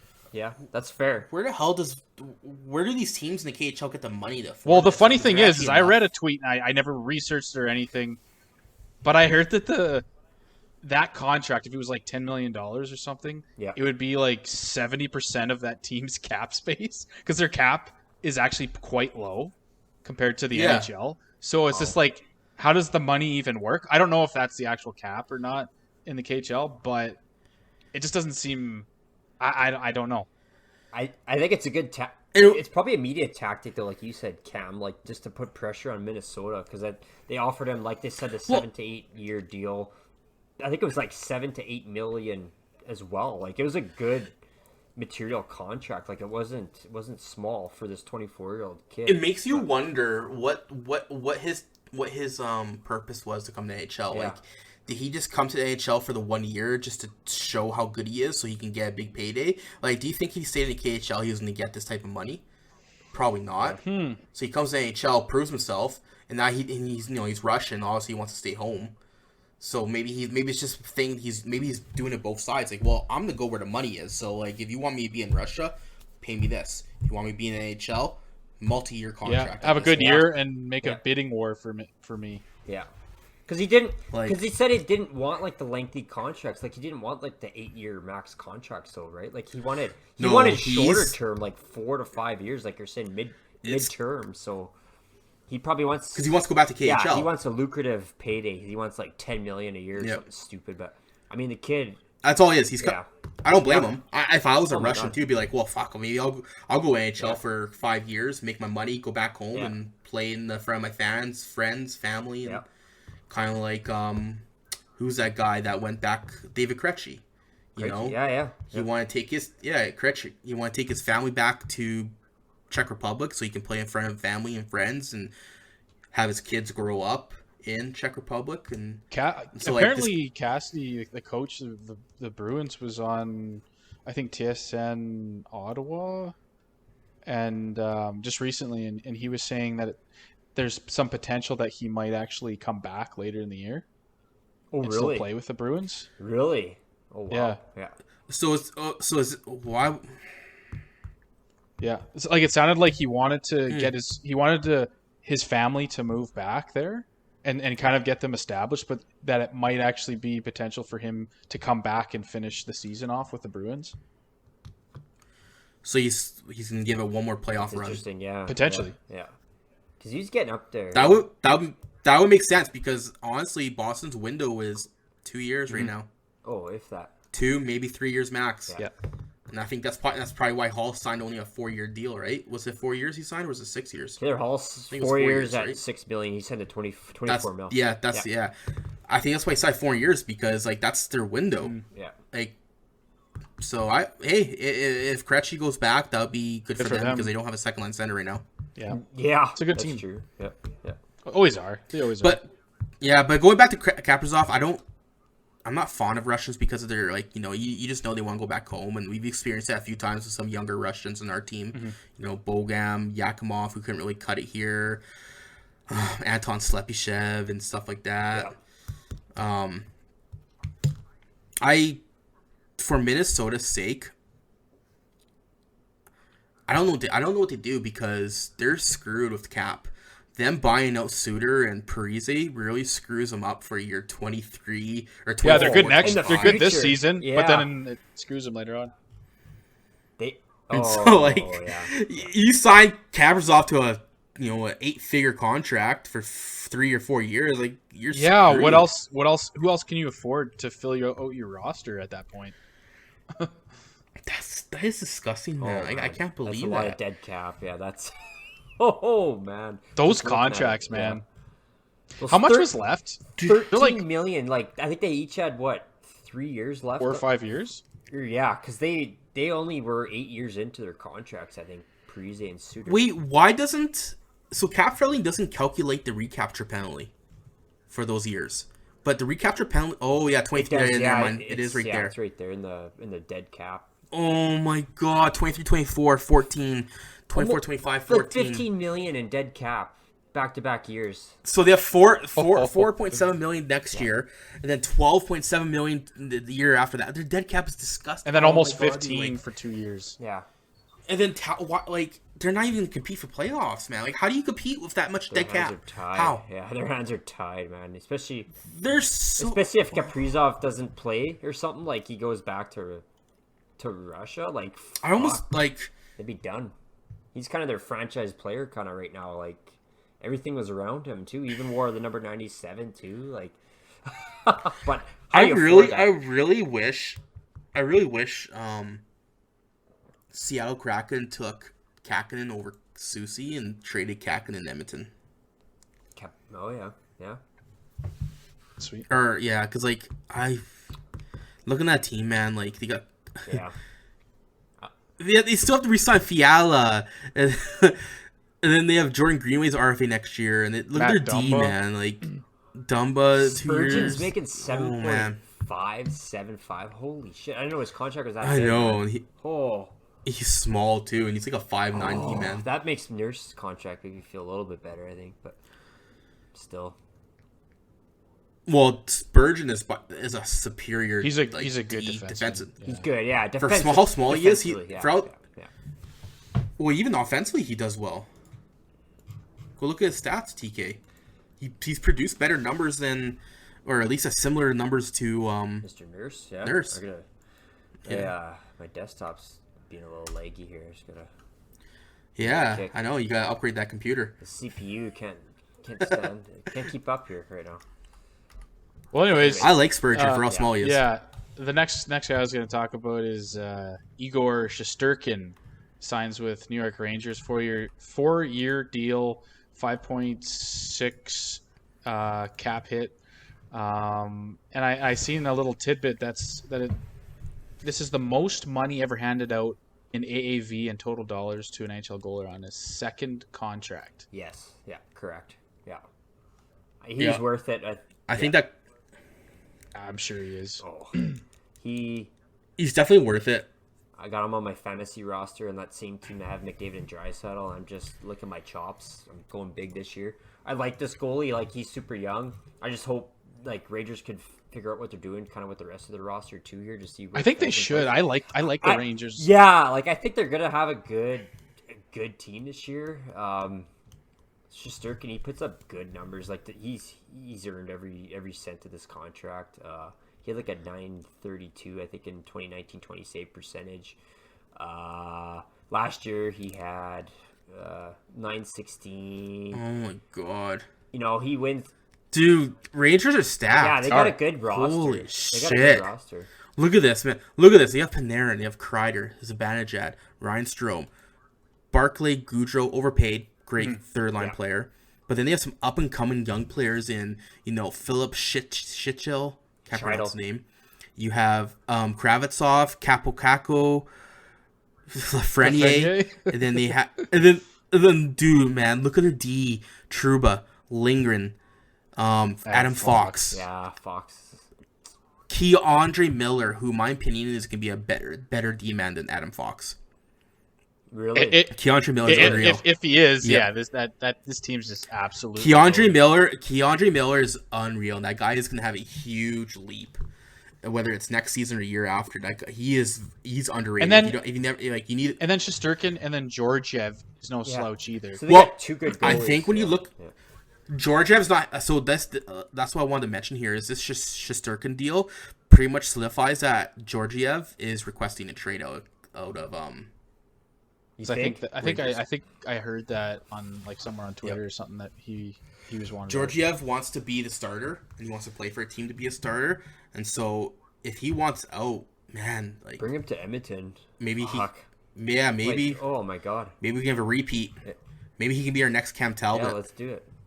Yeah, out of the regs, yeah. But Talbot was a backup role. I guess Georgiev put up good numbers too, like you said. It is. Georgiev's been backup role for the last few years as himself. Yeah, that's true. But he's put up really great numbers, and like you said, he's no slouch in net. Shesterkin's just like if you're clear number one. So Georgiev was there before Shesterkin, and all of a sudden Shesterkin comes in, has a couple two decent years, and then he gets a big payday. Come on, that's a slap in the face of Georgiev. Oh yeah. He'll be wanting to look for a different spot if that's the situation. I think Rangers will keep him for the season, but if it's RFA and arbitration rights next year, I think you could see him being traded. Time to get rid of him. Yeah. Another goalie that re-signed was Carter Hart. Resigns in Philly, 3 years, $3.979 million a year. Guy struggled last year, but I think lots of people think he's kind of the big elite goalie in the NHL for a number of years. What do you guys think? Well, he's still young. He was only 21 last year. Yeah, he was super young when he joined the league. He's a local boy too, right? Like, I think if you take away last year, which is just one of those years, you can't judge it because he even talked about it. I remember listening to an interview, him saying that he wasn't seeing anybody. It was COVID. He was locked down in his hotel room the whole season, not able to see friends or be friends unless you're at the arena, and he felt lonely, and I think that affected his play. And that's unfortunate. He's a young guy, man. Maybe it's a little different if you're 25, 26, but when you're a young guy like that, I can see how it affected him. So I think he's worth it. Like, he's a clear number one. Absolutely. Oh, for sure. Yeah. I think it's a good contract for them because they still have RFA, and guess what? Best part is he's an RFA without arbitration rights at the end of the contract. Yeah, that's great. Ooh, yeah, that's great. That's interesting. So that's good for Philadelphia. Yeah. And we kind of seen all the other moves too. Like Philly was a busy team in the offseason this year. So their whole defensive core has basically been just revamped. So he's got, I think, a way better core in front of him. I think he's going to play way better this year and have a massive rebound season. He's got, I feel like it'd be good. He's got like Provorov, Ellis, Sanheim, Ristolainen, who, maybe he's overrated. And then he's got Keith Yandel there. Justin Braun. Like, he's got a good defensive core, I think, in front of him. I think Philly's going to have a great rebound season. The forwards are great, too. He's going to have a great rebound season, yeah. So I think this is a great signing for Philly. Well, Philadelphia is like Boston and Chicago. They're aggressive. They want to try to compete one more time because their window of Giroux. Yeah, Savory get moved. Yep. Van Dreamsdyke. Now they have Atkinson. Yep. It's kind of coming to an end, and then you have Couturier. And you said Van Dreamsdyke? Couturier. Van Dreamsdyke. That's right. Yeah. But Couturier. Yeah. He is UFA after the season. Same thing with Giroux. Wow. So that's interesting. That could be. You have Ristolainen UFA, Braun UFA, Keith Yandel, they'll do some damage. I think it's kind of tough out east, but there's some definitely really good teams out there. But another guy who re-signed with his team, traded, but he re-signed with them. Jacob Ferrana resigns with Detroit, 3 years, $5.25 million cap hit. What did he have for total stats last year? He had 36 points in 50 games. Pretty good. The year before, 52 points, 69 games. Guy's a pretty good scorer. Detroit, not much. Is he the player that they? Go ahead. Is this the guy that they traded with a pick for Mantha? Yeah, from Washington. Yes, Yeah. I think so. Yeah. Okay. Well, Yeah, I think he's worth it. I think so. I don't know if he's going to produce as well as he did last year. I'm surprised when you mentioned 52 points in 60-some games. Didn't really. Or he had that 36 in 50 games. Yeah. Oh, with my bad. I misread you. With Washington though, the season before he had 52 and 69. Like 69. He was scoring goals like crazy. He had a few. Oh, that's what. Okay, so yeah, like it's still like really. I don't know if he's gonna put up points in Detroit. Detroit's just a fire sale of a city right now for a team. Yeah. It's a dumpster fire. Yeah. But Stevie Yzerman's building him up, man. Like just swindling Ken Holland. Yeah, but just using that friendship card to get whatever he wants. It's another piece of the puzzle. It's only 3 years, so they can do what they want with him after that. He's 25, man. He's 25, like 25 years old. It's a good signing. Holy crap, he did that well in Washington. Eh? Who was he playing with in Washington those couple years? He was on the 24 goals, 25 goals. He kind of moved around. He was with, like, the lineup, Oshie, and he played with. Yeah, I had him in my fantasy league. Oh, so he was second. Was good. So he was second line. Winger. He was putting up good points. I drafted him this season in fantasy, lackluster, but actually he was good. He was solid. He played power play. Looking at his stats, he's getting more. He got in 11 games with Detroit this season after the trade. He was playing 3 minutes more. Yeah, he was. He was playing 3 minutes more than he was with Washington. Point per game on a very, very, very bad team. This could be. He can score goals. Like he's a goal scorer, right? But that's a cheap contract too, man. Think about it. Think about it from Yzerman's point of view. Like he still wants to rebuild. This guy could, if he has a really good year, could be a perfect player to trade next season to get some good assets in return. Yeah, that's fair. Yeah, I think that's a good one. Piox re-signs with Winnipeg, 4 years, average cap hit of 5.875. Pretty solid guy for Winnipeg. 5.875, is that good value for him? Yeah, he's still fairly young. He's 26. He's a smaller guy. He's like only 6 foot, 180 pounds, 185 pounds.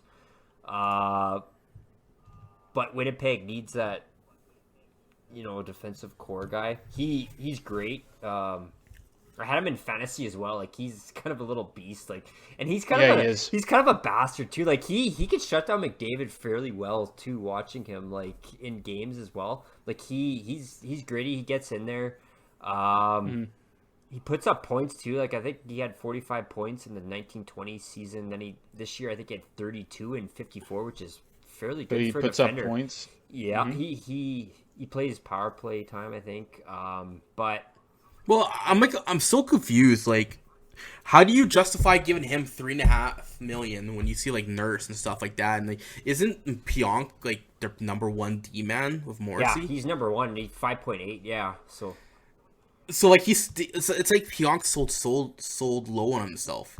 Like you, like I don't know. Like I just like. When I watched Pionk last year, I felt like he was no different than Nurse. Just other than Nurse being able to hit a little more. Nurse is way bigger too. Yeah. Yeah, but being bigger doesn't really mean much. I don't know. I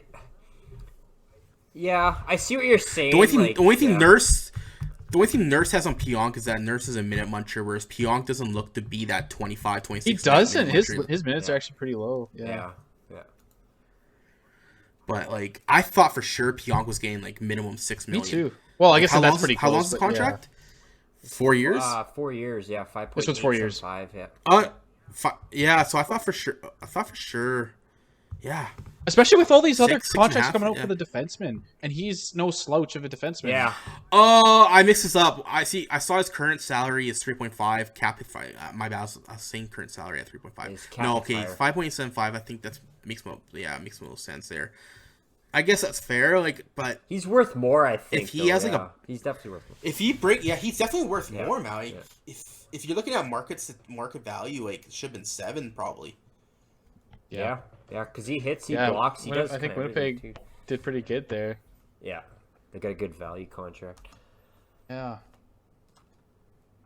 And then the last guy I wanted to talk about is just Sam Reinhart. Resigns with Florida, 3 years, $6.5 million.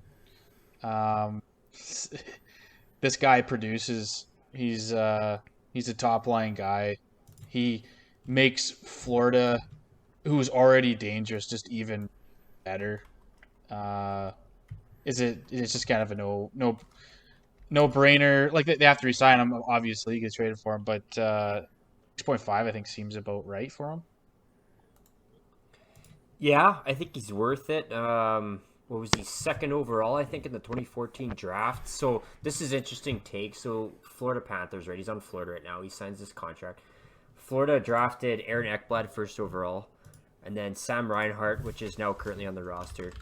Leon Draisaitl, we've seen fall to Edmonton third overall. And then they also have Sam Bennett currently, which went fourth overall. So Florida's got 3 of the top 4 draft picks in that 2014 draft class right now on the roster. Yeah, that's pretty funny. I like it. I think he's going to be I'm just great. scared about Draisaitl now. Yeah, I know. I hope he doesn't, right? We hope there's no trade coming out of there. But I think he's going to be great for Florida. 3 years, 6.5. Puts up fairly good numbers. Like, he's... Mm-hmm. I think he's almost like a Nuge comparable. If you look at the points per game average, he's quite a bit negative. Probably is. But he was always on Buffalo, right? So he was fairly... Yeah. He's bound to play negative. For, you don't. There's like no positive players there, basically. Exactly. So I think him on Florida, I think it's gonna be great. He's gonna put up some, I think, fairly big numbers. Like, Florida's got a really good roster too. I'll have to just dig that one up here too, just to kind of get some more background. But yeah, I think it's great. Great signing. Yeah, I agree with that. It's just crazy to think about it. Like you're mentioning there, they have Ekblad, Sam Bennett, Reinhart. They're definitely not getting Draisaitl unless they give us Barkov plus Huberdeau or something. Uyghur. Yeah. Well, no, I would take Barkov plus Uyghur. That Uyghur guy is unreal. Oh yeah, the defenseman, yeah. Mackenzie Uyghur, yeah. Yeah. No, it's a great deal. I hope Florida can actually push for playoffs. They need a big step, and unfortunately, they're stuck with that freaking boat anchor Bobrovsky. Dude, they got second in their division though this year. They were great. Yeah, but Bobrovsky. Well, it's just like, what Bobrovsky could you was do shit. if you could get rid of that? You got to Cap play it off your Spencer books. Knight, man. Like, Spencer Knight's going to be... Look, even though Florida managed to finish second division by outscoring their competition. They're a lot like the Their Edmonton. goaltending, or that's the games when Bobrovsky's playing, because like they had Drieger, who played really well, but Bobrovsky was pure shit. The guy was absolute shit of all shit in NHL shit. Like he, to be honest, he was worse than Koskinen last year. Dude, he'll be the next buyout for sure. But they got Spencer Knight. I think Spencer Knight is gonna push. They can't. Man. Like, what's his You contract? can't buy him 10 out with point that something. contract. $10 million a year. 10? Yeah. I don't know if they're gonna buy him out, man. Like he still has 5 years. 5 years. Like if they're not gonna buy him out until like the third last year, if that. Like they're gonna have to stick it out for 2 more years, and you know what? If they do, they do. Like they have Spencer Knight coming in, so they can handle it. Because they can have Spencer Knight on his ELC play more minutes. He's great. He is a stud. He played that one playoff game. I think he had 35 or 36 saves. When he won the game, I think it was 3-1 against Tampa. Like, he was lights the fuck out. They should have fucking played him more. Like, I'm also looking at cap friendly here. They have almost 6.6 million of dead cap space next year, Florida. Wow, Keith Yandel. Holy shit. 5.4 million. Yeah, what they could, what that team could do with that extra cap space with Bobrovsky and some dead cap. Oh yeah. But every team kind of has their own problems that way. Most teams do, anyways. It's always down to the numbers, right?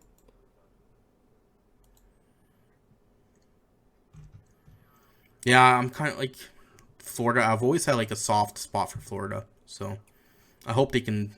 Me too. At least make the second round playoffs. So does Kwasny. Yeah. Kwasny's second favorite team, I think. Maybe his first now. I don't know. Oilers and Oilers with FLA. Yeah, he's got the old Ekblad jersey. Yeah, so I think that's pretty much what we had for the schedule. We can kind of shoot the shit for a little bit at the end here. I know we wanted to talk a little bit about the Olympics. Anything else you guys wanted to talk about? Well, there's this one big one that we have yet to talk about, which is the Evander Kane situation that happened last week. Yeah. Okay. with his wife coming out. You heard calling him about that, out right on social media. Yeah. Saying that he's still gambling. Yeah. He's in Europe right now, gambling his life away and betting. He's accusing him of betting on NHL games on himself and stuff like that. So like that, those are huge accusations, and like I guess like there's an article out on The Athletic stating that there's a lot of players on the Sharks that don't want him back. They want him gone. They want him traded. And then there's more stuff coming out saying that Vander Kane doesn't want to be saying he doesn't want to be traded, and he's coming back saying that his wife is doing this on purpose, and like he's not gambling. He's part of this, all these different processes that are part of his gambling and his bankruptcy case or something like that, where he can't gamble and stuff. Yeah. But because I guess maybe who knows, like that situation. It could go, like I don't want to make any accusations myself, but like she's in a tough spot because like I'm reading that she was currently living in the house and using the stuff that's being foreclosed, and so like maybe they are going through a divorce and she wants to break up, and it's just a messy one, and so like losing all these assets is probably triggering her. That could be doing it, or maybe maybe Vander Kane is doing it. Who knows? Like it wouldn't surprise me if he was maybe still gambling. I don't know. I don't think he. But the thing is too is he was like, I had my best statistical season of my career last year, so it's like what would he be betting for himself to do? Yeah. Well, maybe he bet himself to reach 60 points because he knew. Yeah, because he was betting against himself every other year. Yeah, exactly. It's who knows, man? But that's a whole. The thing that just makes it obviously it's sad to see a guy with such potential get so it's an illness. The gambling addiction that he has. For it to get that bad.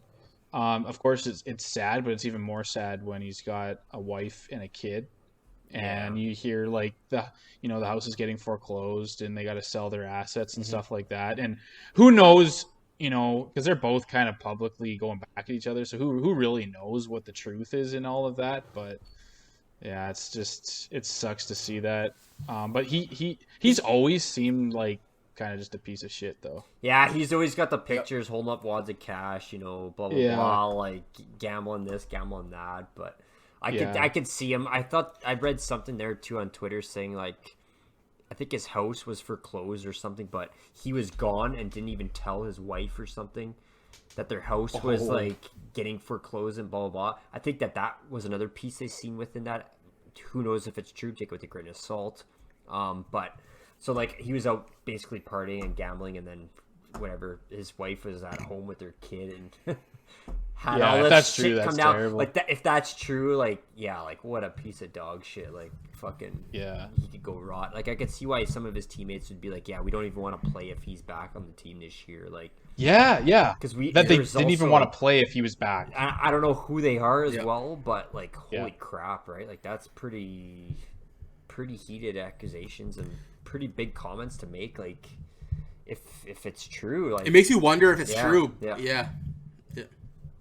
No, I agree. So I'm kind of curious what's going to happen there. It's just if you look at the NHL right now, NHL is going through a really bad phase, and they're not handling it right. They're not handling the case with, Chicago, that sexual assault allegations. Mm-hmm. That's not being handled properly. You have NBA shitting on the NHL and saying if this is the NBA, this would be in our hands. We'd be taking full control of this, not letting the team do their own internal investigation. Yeah, that's true. So it's there's some deep shit going around the NHL, and if it comes out true that Vander Kane was gambling on himself or betting against or for San Jose, that's gonna be insane.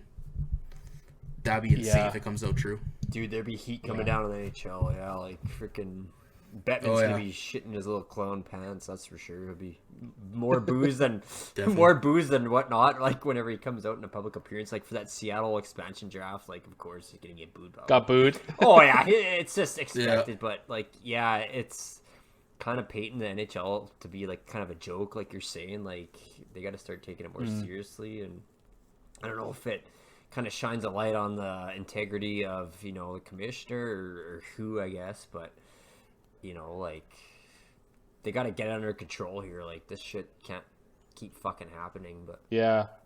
I don't know. No, I agree.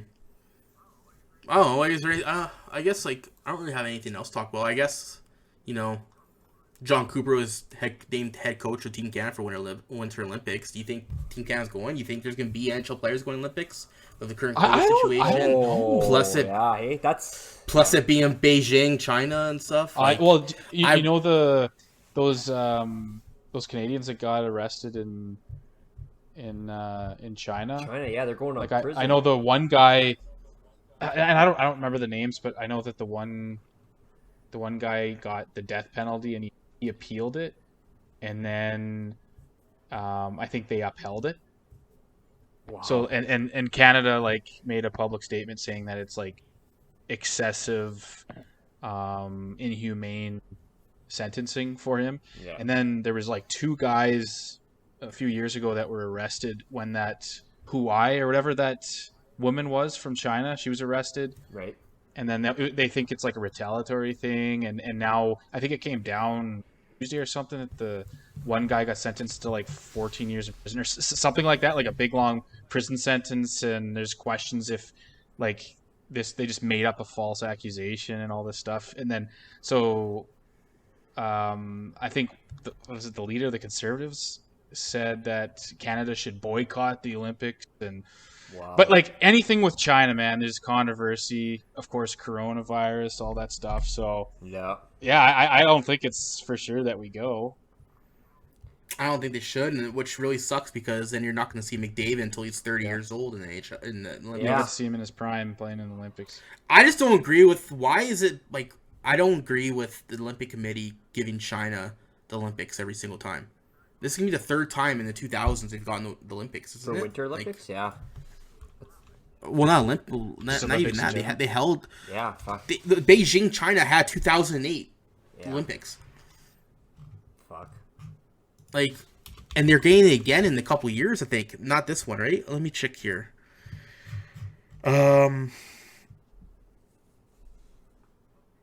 Okay, so before that. Okay, so they had Beijing 2008, which was summer, and now they're getting Beijing for winter, which is insane. Like, is there even mountains or something around Beijing? Holy hell, they're gonna have to make a fuckload of snow if they. I don't know. But the next Winter Olympics is in Italy, and like that's 2026. Yeah. McDavid, that's 4 years from now, or 4.5. So McDavid will be 28 before he sees his first Olympics if they don't go to Beijing. Right. I have a feeling, regardless of what's gonna happen, whether like. I agree. Like they shouldn't send. I don't know, man. I don't know what to say. Like, who knows? This whole Delta variant shit. Like, I don't know. I guess. Well, it's not even about COVID. I guess like if Clayton's saying that Conservatives don't want Canadians to go there and they're urging. Yeah. What happens if Trudeau starts to agree with that and be like, okay, you know what? No Canadians are going to the Olympics for 2022. Well, did you see there might be an election here, federal election here coming up too. Yeah. So that. Yeah, like, but that's because he wants the reason why it's a federal election. He's getting cocky. He's like, oh here we go. I got. I'm gonna take all the Canadians and get majority vote, and I'm gonna screw over Alberta more, and even Western Canada, and take all that money and fund my little side pocket nanny. Side pocket nanny. Anyways, even the Team Canada, like, so going back to the Olympics, like, man, this year, if we were to go, like, in February, like, looking at the mock lineup for Team Canada, like, holy fuck, like, that was the most elite lineup I've ever freaking seen, like, so, like, I don't know, top line was McDavid, McKinnon, and Huberdeau. You could probably jumble that any way you want. Yeah. Unreal. And then Marchand, Crosby, Bergeron. Then you got Brayden Point, Scheifele, O'Reilly, Horvat, Gord, Marner they had with some great extras of Stone, Riley, Suzuki. And then defense they had like Theodore Pietrangelo, Chikrin and Makar, and then Nurse and Hamilton. And then they had Doughty as a spare there. Goalies, Price, Fleury, Kemper. Like, fuck.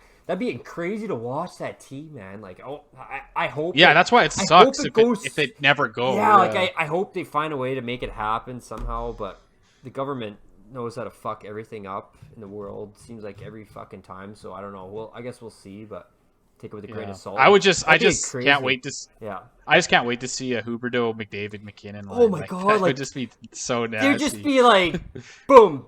Pass, pucks in the net like so fast. What do you do against that? Especially McDavid and McKinnon. Their fucking speed, and even Huberdeau too, man. Like, oh my god, that'd just be dynamic. It'd be like insane. Like, what fucking country could put up a line against that? Maybe USA, maybe to match, but not even nobody. Yeah, that'd be insane. Yeah. Like, I hope it fucking happens. I'm sorry to change the subject, but I just realized something, and I never knew this until now, that before 1994 Winter Olympics, every summer and Winter Olympics was in the same year. Oh, really? Did you know that? And they started to stay. Oh, wow. Okay. Did you know that? Like 1992, it was in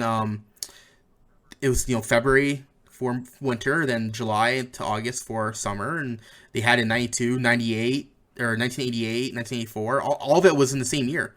It was like winter and summer every 4 years. Wow. But in the same year, and then they split up after. I did not know that until I was looking. It'd be such a busy year, and then nothing. Yeah, exactly right. Yeah. Yeah. We wanted to spread it out. Because I was like looking at what other Canadian teams held the Winter Olympics, and I'm like looking at them in Canada at 1988, and then I see South Korea in 1988. I'm like, what? Did they both like split the Winter Olympics? Like, how's that possible? And then I realized, South Korea had the Summer Olympics. I'm like, it's the same year. What is going on here? Yeah. Wow. Yeah. That's crazy. Yeah, sorry, I didn't mean to say. It just threw me off. I did not know that. Yeah. Surprisingly, the Summer Olympics this year were kind of fun to watch. So I don't know. It was. Yeah, I loved it, man. I'll stay up late every day. I never watched it. I watched early in the mornings because I wake up at 5:30 a.m. every day. Fucking feed the chickens, roosters, a.m. watch them up. Yeah. So like that one. There was a few mornings where there was some crazy like sprinting events, and then the soccer morning with the female soccer. I think it was that was crazy. 6 a.m. start. That was fun. Fucking unreal, man. Like that was the craziest game ever. I actually had to go to work, and then I was watching it at work, just streaming it. I hope my boss is listening right now. But it was fucking unreal, that the shootout and everything. Like, oh my god, like that was the most insane soccer game I think I've ever watched, to tell you the truth. But like, it was entertaining. It was entertaining. Man. It was crazy. Yeah, I know. I watch everything. Like, I started, staying up late. I usually stay up to about 4 to 5 in the morning watching the Olympics. So then I'll go to bed and I'll wake up and I'll watch a little bit of the replays or highlights of 5 to 7 in the morning type of stuff there. But, like, man, it was good Olympics. I'm a little disappointed there was no fans there. You could tell the element was a little bit different. There's a few events I didn't really like. I didn't really like the skateboarding events that they brought in, but I think it was good. I don't know, like it was enjoyable. Like I think, like I really love watching the swimming events. Oh my god, that was the most insane shit ever, man. Like Penny Oleziak there, she had like 7 medals there, like record for Canada, most decorated Canadian. Yeah. Oh my god, like, and they were fucking intense to watch because you're watching these people are just going hard in the water, right? Like, and even the running too. Like they all have that same build too. They do. They're just tall, lean. They got the big shoulders. Big shoulders. Their trap muscles are like freakishly popping out of their fucking shoulder. Like they just look huge. But man, like they're fun to watch. Like it was insane. Like even the announcers too were just like, "Holy fuck, he's coming in!" Like they were going ape fucking shit over there. Like it was insane. And then the running too, like watching DeGrasse and stuff. Like that was just great to see. Yeah, running. Oh my god. So great. Did you hear about that today? So, one of the runners in the 4-man relay for Great Britain is getting retested because he supposedly came out saying that he was using an illegal substance. And so, if it comes out true that he was using a illegal substance, Great Britain has to forfeits their silver medal, and then Canada gets bumped to a silver medal for that 4-team relay. No way. That relay was fun to watch too, yeah. Holy shit, that's crazy. Yeah. And then whoever was 4th would get the bronze medal. He came out and said that? No, the guy, because you have to take tests in the Olympics. So the test came out today, stating that. I thought you said the guy came out. I was like, well, if you already like went through it, why would you come out? Yeah. No, that's cool. Olympics came out and said Good that. for Canada. So now he has to go through additional testing or whatever. They have to do they have to verify, make sure that it's what their test is accurate, so that they can determine if it was illegal or not. So that news just came out. Holy crap, that's crazy, man. Jesus. One last sidetrack thing I just noticed. So this is crazy to think. So the 1940 Olympics, the summer and winter, guess who the two countries were to host it? Japan and Germany. Oh my god. 1940, right in the middle of World War II. Yeah. Those two countries are supposed to host. No. Yeah, isn't that crazy? You got the two countries that caused World War II in a way, Wow. That's some reading material for me later. Yeah. Because Japan targeted United States and Germany targeted everyone. Yeah. What? It's just wow. Yeah, it's kind of crazy how it got canceled, obviously, but it's just funny how those were the two countries to host the games that year. That is funny. Jesus Christ, yeah. That's right. And if you look at the Germany too, their logo back then is that Nazi logo for Germany. Like a swastika. The swastika, and then their old. I didn't even know what their old logo looked like. It kind of looks like I don't know, like the Third Reich. No, I guess that's still Nazi. No, it looks like what kind of color is that? It looks like it's like a black, white, red. So black line, white line, red line was their old logo or flag. And then, went to the swastika, and then I think after the swastika, what did it go to? Oh, then went to the black, red, yellow. Wow. Mm-hmm. Their current flag. Huh. I wonder what the black symbolizes for them. I've always wondered that. Death and decay. No, I don't know. Oh, some random stuff that came out, but yeah. Anyways, yeah, the Olympics, they're fun. Yeah, they're great. Also, Canada, we kind of have the best all-rounded athlete too. When you look at the decathlon winner there, Damian Warner, he was insane, man. 10 different events, and he came out on top with gold. He was first or second in I think 7 of them probably. He was insane. How do you freaking train for that, man? That's why he broke a Canadian record, and he also broke an Olympic record. For sure he did. Gee, that's crazy. Yeah. For the most points. He's got over 9,000 points. And it's hard. 9,018 points, I think he had, or something. Yeah, he broke the 9,000 barrier, which is insane, because I think every event... Any idea how many medals we got in total? 27. 7? Yeah, it was 24. 7 gold. 7 gold, 6 silver, 11 bronze, I think, and 24 total. Yeah. I'm just happy China never got number 1 in fucking gold medals. States had 39 gold medals, Well, I know, but usually China wins in Summer Olympics for most gold. Man, they were good at diving. They had some crazy freaking athletes too. Watching them, But I'm just saying in general, I'm kind of happy because all the controversy and stuff that's going around China, and there's some stuff that they're talking about through how they're training their players and they're overtraining them and stuff throughout in preparation for this. That's fair, yeah. U.S. though, fuck yeah, they got some good athletes too, I guess, but pretty crazy. For sure. Well, I don't what will you claim? Anything you want to talk about? I don't think so. That's probably pretty much it. I actually did have a little trivia, little stat thing that I had found online that I was going to try and fit in somewhere, but maybe I'll just do it now. But I was just on the hockey subreddit. Some guy, Data is Boring, I got it from. But anyways, how many teams do players play for across their careers is what it's called. And he takes players that have played 10 seasons or more, a full career. So what do you think the majority would be that number of teams that a player plays for? 1, 2, 3, 4, or 5 plus? For 10 seasons? If they've played more than 10? It's pooled from all players that have played 10 or more seasons. I gotta say 5+, just because I know we're gonna think, it might be only 2 or 3, but it's because we're looking at like star players, and that's different. The majority of players in NHL are not star, so I think from like a realistic standpoint, I'm gonna say 5+. I'm gonna take the kind of the average on that. I don't know. It's tough to say. I'm gonna say like 3, maybe. Cam's right, and by far it's 39% is 5+. Wow. And then it's 3 and 4 is basically 20%, Okay. and then 1 and 2 are very low. I think that makes sense because you're gonna see back in the day and everything like that. There's a lot more like grinder type of players that were playing like and switching teams all the time. And There's even still today lots in this of day and guys, age, you see a lot of. And I think you're right. I Switch all think the you're time. right because you think of the stud players, but there's a lot. Most of the spots are filled by those grinders and kind of those interchangeable players, and they can move around quite a bit.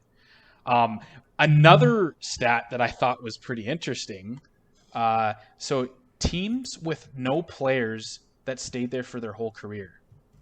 So Tampa Bay has been around for 28 seasons.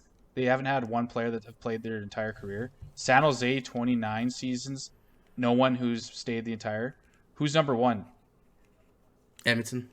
Yeah. Huge. Edmonton, number one. No one in 41 years, they haven't had one player that have stayed the whole time. So it's you 41 think years, it's probably Nuge Maybe. would We be, had yeah. it should have been Ryan Smith, but Yeah, no shit. Fucking traded them. Oh my god, yeah, that was 41 years. What's the basis for the? Is that how many seasons you have to play? Like just your full entire career, your entire career. or is there a certain? Your entire career has to be with one. So there's really because like what about like Anton Slepyshev?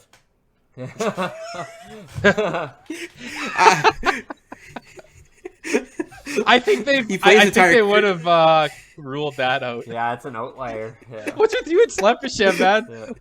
We have our podcast. You brought him up probably 3 or 4 times. Well, there's other players like who else? I'm sure there's a lot of other NHL players that played one season with Edmonton. Yeah, I think NHL. I think he says up here it's for 10 seasons or more if they've played. Okay. Ryan Smith should have been that guy. Ryan Smith and who else? Any other players that you think should have been that guy? In my opinion, it should have been Alex Hemsky. Yeah, Hemsky, yeah. I wish Wayne he kept Gretzky? him a little bit longer. Gretzky. Look at that. Wayne Gretzky, the I whole thought, like, 80s, if you 90s, actually- like fuck Gretzky, Messier, all of them should have been. Yeah. Pocklington sold Gretzky too early. He should have waited a few years, but he had to cover his gambling debts. Fuck. Yeah, that just popped up, wasn't it? Like 31 years ago or something to that day, and Yeah, it was yeah, that long just ago. recently. Yeah, so Gretzky trade, it's crazy. Yeah. Imagine. But to be fair, if it wasn't for that trade, the NHL probably wouldn't be where it is right Well, now. because it was the start of the whole California. cap and, Well, Gretzky really Bringing hockey to the brought States, NHL. down to California. Like, if it wasn't for if it wasn't for that, like you might not seen an Anaheim team or a San Jose team or anything like that's this. true. Yeah. Like he really changed the hockey dynamics in the United States, just like Crosby did in down east with Penguins and Save stuff. that team. Penguins were on the verge. Penguins were on the verge of folding, and then Lemieux. Then they drafted Crosby, and then Lemieux was like, "Well, I'm gonna have to come in and buy this team." So he came in and bought like I think majority share, and then down the road he bought the whole team or something like that. I can't remember how it worked, but like or something like that. So it sucks. I hope Nuge finish his whole career in Edmonton. I think that'll be a fitting thing. Cool. Yeah. But I only want Nuge to finish his career in Edmonton is if he wins a cup. Otherwise, I'd rather see him Don't want to be like a Smith. Yeah. try to go for a cup. Well, it's like the Iggy thing too. I would have thought he would have stayed there too. And then he tried to win a cup and just never worked out for him. Yeah. Giordano that's was true. Toronto. I think he was always in Calgary. Giordano, and then Seattle swoops him up there. Basically, ended his career like shit, man. Like he was. He was probably ready just to be a lifelong Flame, and was going to be, but exactly. yeah, Crazy. things happen. Yeah, but guys, I think that's probably everything for tonight. You betcha. Yeah. It was lots of banter today, kind of going off on a few different directions, but hope you guys enjoyed the episode, and we'll see you, I guess, sometime next week. You betcha. Yeah. Yeah, and hopefully, I know last podcast we mentioned we'll have a guest. Kyle, unfortunately, couldn't make it today. So we're hoping to have him next week, and we'll be able to get some different insights into Oilers and other teams around the NHL. So Get some fresh thanks, takes. everyone. Thank you.